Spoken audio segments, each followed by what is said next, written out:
بسم اللہ الرحمن الرحیم۔ میرے عزیز طلباء، آج حدیث نمبر 43 کو پڑھیں گے، یعنی درس نمبر 43 کریں گے۔ حدیث نمبر 43 میں مالدار کا ٹال مٹول کرنا ظلم ہے۔ مالدار کا ٹال مٹول کرنا ظلم ہے۔ حدیث یہ ہے: مطل الغنی ظلم، مطل الغنی ظلم، صاحب استطاعت کا قرض ادا کرنے میں ٹال مٹول کرنا ظلم ہے۔ صاحب استطاعت کا قرض ادا کرنے میں ٹال مٹول کرنا ظلم ہے۔ تشریح: ٹال مٹول کرنے والے کے بارے میں وعید۔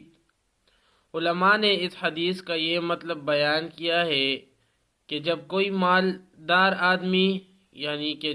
مالدار آدمی کوئی چیز خریدے، پھر باوجود مال موجود ہونے کے، یعنی مال موجود ہے اور پھر بھی اس کی قیمت ادا نہ کرے، یا اسی طرح کوئی آدمی کسی سے قرض لے اور باوجود مال موجود ہونے کے وہ قرض ادا کرنے میں ٹال مٹول کرے، یعنی مال موجود ہے اور پھر بھی وہ قرض ادا کرنے میں ٹال مٹول کر رہا ہے، یعنی آج دے دوں گا اور کل دے دوں گا، تو اس حدیث میں ایسے شخص کے لیے ہی وعید ہے کہ اس نے ظلم کا کام کیا ہے۔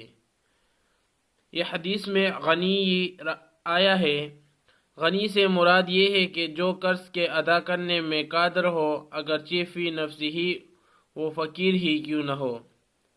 اس میں عموم ہے، خواہ وہ معاملہ بیوی شوہر کے درمیان کا ہو، یا آقا غلام کے درمیان کا ہو، یا حاکم رعایا کے درمیان کا ہو، خواہ وہ مالی ہو یا غیر مالی، سب کو ہی یہ حدیث شامل ہے۔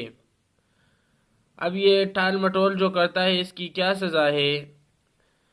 جناب رسول اللہ صلی اللہ علیہ وآلہ وسلم ارشاد فرماتے ہیں: لی الواجد یحل عرضہ وعقوبتہ، قرض نہ ادا کرنے والے کا ٹال مٹول کرنا حلال کر دیتا ہے اور اس کی سزا کو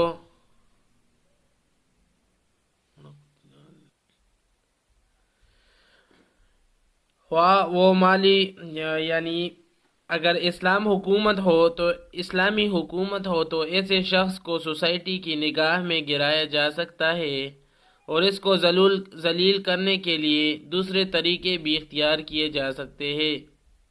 اس حدیث سے یہ مسئلہ نکلا کہ جب آدمی کو ضرورت ہو تو قرض لے لے، مگر جب ضرورت پوری ہو تو جلدی واپس کر دے، ٹال مٹول نہ کرے۔ تو بھائی دوستو، اگر آپ نے ہمارے اس چینل کو سبسکرائب نہیں کیا ہے تو سبسکرائب کر لے، کیونکہ میں اس چینل پہ صرف اور صرف حدیث ہی اپلوڈ کرتا ہوں۔ اللہ تعالی ہمیں اور آپ کو اس حدیث پر عمل کرنے کی توفیق عطا فرمائے۔